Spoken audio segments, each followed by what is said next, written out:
Namaste, welcome to Samvadh. Welcome, ma'am. Today we wanted to explore the topic boundaries.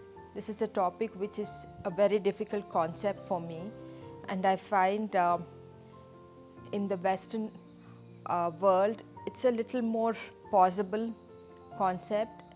In Indian scenario, in the enmeshed culture, family culture we have, it seems quite difficult. Why is that, ma'am? At the outset, boundaries are difficult for me as well because I think in the Indian culture, any Asian culture, the concept of boundaries does not really exist because we are very relationship driven. Whereas in the West, like you rightly mentioned, they're very task driven people. So when there is only a task involved, it's easier to set a very clear boundary and say, this is how much I will do and not more. But when it's a relationship, it's a person that I love, that I've given a lot of freedom to, and then I suddenly need to backtrack and say, no, you can't do this to me. And that's why boundaries become very, very tricky in the Indian culture. And like you mentioned, the word enmeshed, I'd like to elaborate on that. A word like enmeshed means that it's a porous boundary.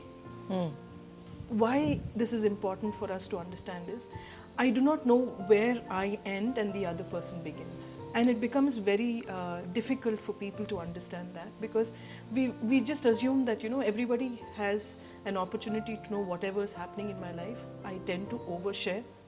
I feel their pain as though it's mine. Is it also because culturally we say that, family should know everything, be involved in everything, share everything? Is that very cultural? Very much so, because we have had large joint families. Everybody would sit down around a meal and discuss another person sometimes, or discuss something that's happening. And so there would be no boundaries drawn, as opposed to a Western culture where there were just 3 people within a family, or 4 people within a family, and it was very easy to draw those lines. Now with our changing family structures, we need to also understand that without boundaries we could have a lot of challenges, because every healthy relationship requires boundaries. Otherwise it would become very difficult to maintain its health over a period of time. Ma'am, I've also been hearing there are different kinds of boundaries. Rigid boundary, porous boundaries. Could you kindly elaborate a bit on that, ma'am? So typically 3 boundaries, and it shows us where the relationship stands. And I'll go with the porous boundary because it's a very typically Indian kind of thing. So basically, in a porous boundary, I don't set any concrete structure. So for example, if I meet you for the first time, I'm already sharing everything that's happening in my life just because I like you. Okay. And it's so emotion driven and not very practical. And then what this becomes later on is the other person may not necessarily be authentic, or may not be somebody I can trust. And then I feel, the world has let me down, that kind of thing. The second problem with the porous boundary is the lack of, an ability to draw an emotional line. By an emotional line, I mean that, you're going through pain. I want to be empathetic, but at the same time, I get so involved in your pain that I'm no longer able to understand if it's your pain or mine that I'm suffering from. How is a porous boundary in relation to children? Could you explain that? It's a very classic example where, the parent tends to celebrate the child's victory as though it's his or her own. That's a typical porous boundary. Now, why the parent lives vicariously through the child's victory and failure. So many times what happens is the child may even be saying, Appa, I don't want to participate in this competition, or I don't want to do this. But then, it's almost taken like their own dreams have been shattered. And then there will be like this emotional blackmail around it.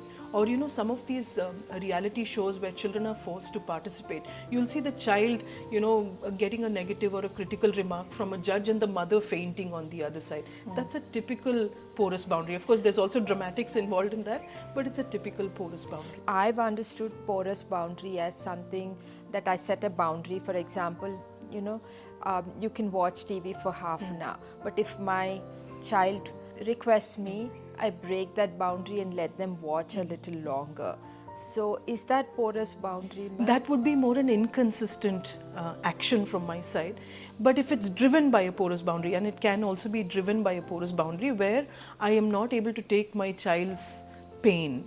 Like he says, I'm so hurt, nobody loves me, you know, you're controlling my TV time, you're not a good mom, something like that. I internalize that emotion and I want to please my child. In the porous boundary, there is a people pleasing component.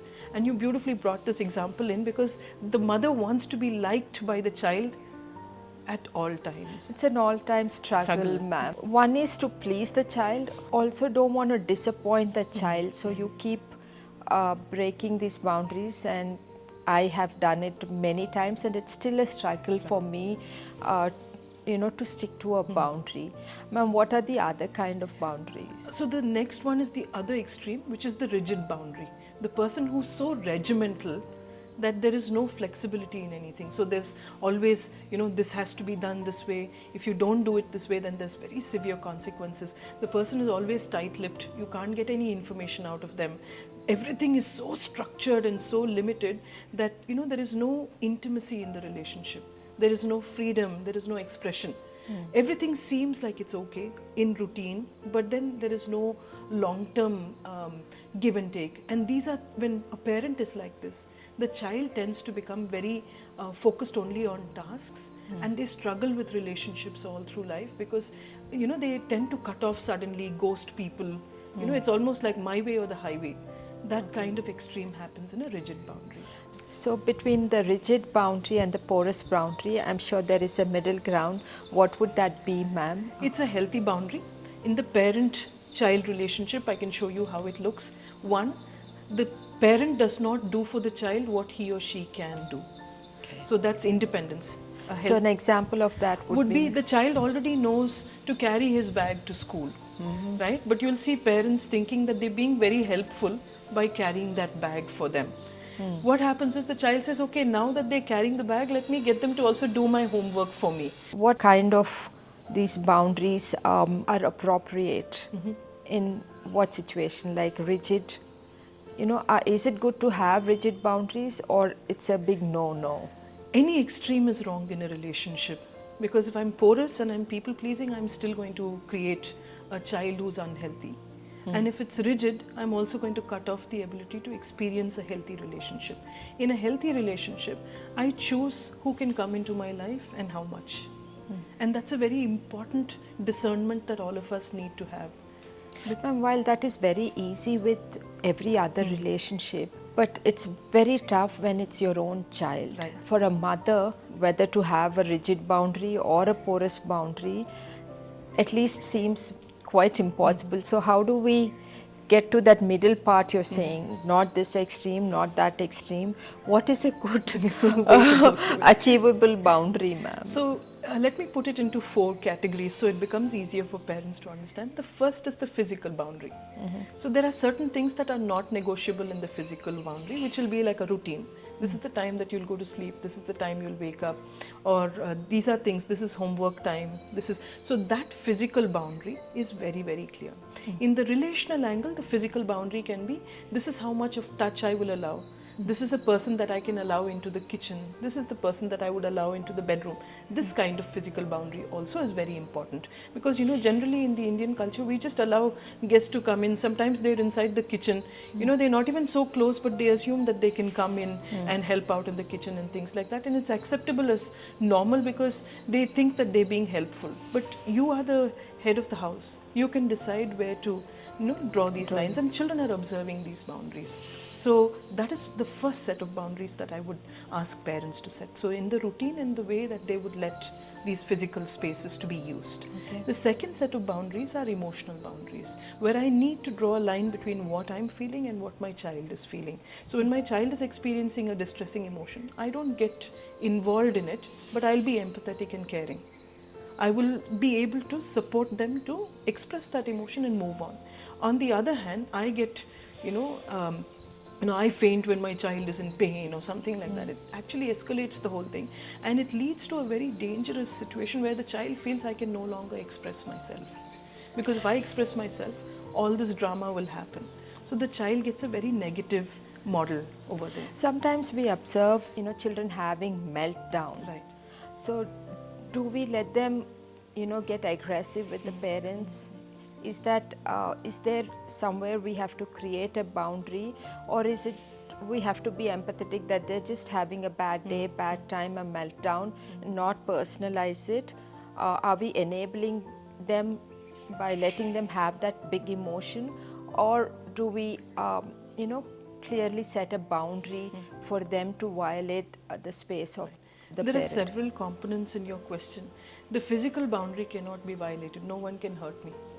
So even if it's my child who's hitting me, it's a no. So I can tell them, I know you're angry and I understand you're angry, but you can't hit me because it hurts me. Okay? But I'm here, I'm willing to hold your hand, I'm willing to calm you down. This is a healthier way to work with it, as opposed to when the child kicks the father or the mother use brute force and hold the leg. Then the meltdown actually requires an expression, and if you hold it back, it's going to become worse. The second is not to shame the child or not to yell at the child, because then you're using force without touch and emotionally wounding the child. This is the second level of that. Meltdowns will happen when children are overwhelmed, and it can happen to us. As adults, we feel overwhelmed on certain days. It could be from work, it could be from a relationship. In any situation of overwhelm, the body needs to express itself, but the expression cannot come at the cost of causing hurt to someone. And that is a very clearly modeled boundary that we need to set. And that's why the emotional boundaries are so important. So, do we set this boundary during that dysregulation, or do we do it before? Do we do it after? When do we set this boundary? So we wouldn't actually build anything around the tantrum, like you're saying, before, after, during. This is something that is modeled all through life. When there is a situation that's out of hand, the child has a reference point. Because when we say it's before, after, even if you go back and moralize saying, see, today you did this, that kind of thing, the child is going to feel victimized, or that we're being critical. On the other hand, if I make mental health a natural part of my parenting, just like we make physical health a part of our parenting, we need to make mental health, normal emotional expression, a part of our parenting. And that's where the third boundary would be a time boundary. Many times I've seen parents build their entire world around the child. The couples don't have time for themselves to even have a conversation. If you've noticed, the child is constantly interrupting parents when they're speaking and things like that. Or, they don't even allow parents to have, a little bit of downtime after they've come back from the office and things like that. So a time boundary is where, we set a certain fixed time that we can engage with our children, and the children also know, if I need to speak to my mom, this is a time that I can do this. She's come back from office, she's a little tired right now. And after, she has her coffee or something like that, she'll sit down and speak with me.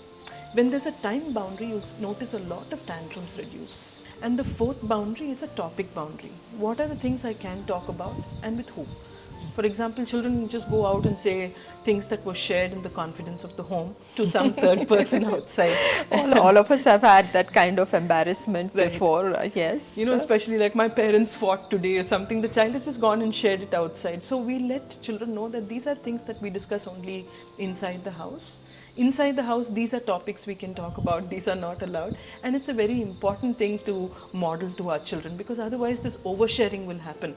And it's very dangerous for the child's safety also, because when they go and tell people, this is my father's number, this is the time he'll be at home, it also endangers them in the long run. So these are basic boundaries, and the most important rule for a boundary, I use the 3 C's.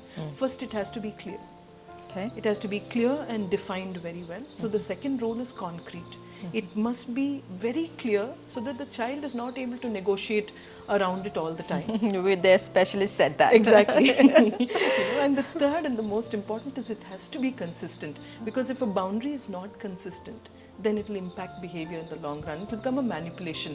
As parents, if we understand the 3 C's, we can start setting boundaries. We may not get it right the first time, but over a period, we'll become more aware of where these violations happen and how we can set them. Ma'am, while we're talking about rigid and porous and healthy boundaries, in our society, our families, somewhere,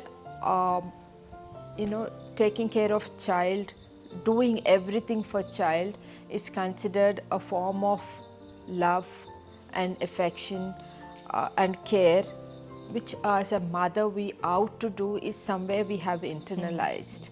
Now, how does that impact healthy boundary? So overdoing anything means that you're not going to let the child do anything. And parenting is one relationship where our success will be determined by how independent our children become. So therefore, a healthy boundary there needs to look like healthy empathy. Where as a mother, I may be able to feel my child's emotion, but instead of going and making it bigger by also getting emotionally involved, I stay calm and stable and let my child figure out this emotion and regulate and become independent. So that's where this overdoing bit can calm down, because otherwise in every relationship they're going to wait for somebody else to come and feel their emotions for them.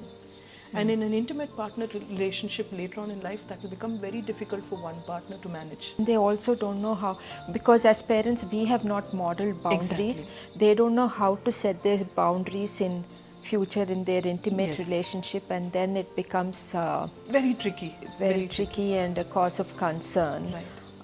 I understand.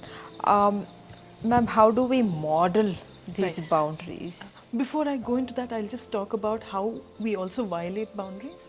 So the third aspect of a healthy boundary would be when I overshare and pretend to be the friend of my child. That's a very, very dangerous way of working with parenting. I have parents coming and saying, he's like my friend, she's like my friend. But that's also something which has been, people have been talking about. You have to be a friend to your child. So is that, it's very confusing, ma'am. It's a very conflicted state, because when I become a friend, I will not be able to say no to certain things. Whereas if I remain a parent, I still hold that ability to say this is not allowed. And the most important thing here is, for example, I want to always know where my child is. Right? In a rigid boundary, I'm constantly interrogating my child, calling every 2 minutes to say, where are you, have you met your friends, etc. But in a porous boundary, I have no clue where my child is. And then, when they come back late also, I would rather worry about it than actually ask my child what is happening. So that's when I cannot be a friend. For my child's safety, I need to be aware of certain things, and I need to let them know this is not allowed, this is allowed, because children will always push boundaries. And if I don't have that clarity, I may not be able to bring a healthy boundary into the relationship. So for example, parents getting involved in every friendship of the child, wanting to know what they spoke, what they did, that is not That's a very enmeshed space, because in every relationship we need space. Like, I would like to have certain things that I've shared only with my friend. I wouldn't necessarily want my mother to know certain things, especially in the teen years. They would like their friends to know that they had a crush, and it's very important. That I can't go and share with my parents saying, I think I really like this person in my class.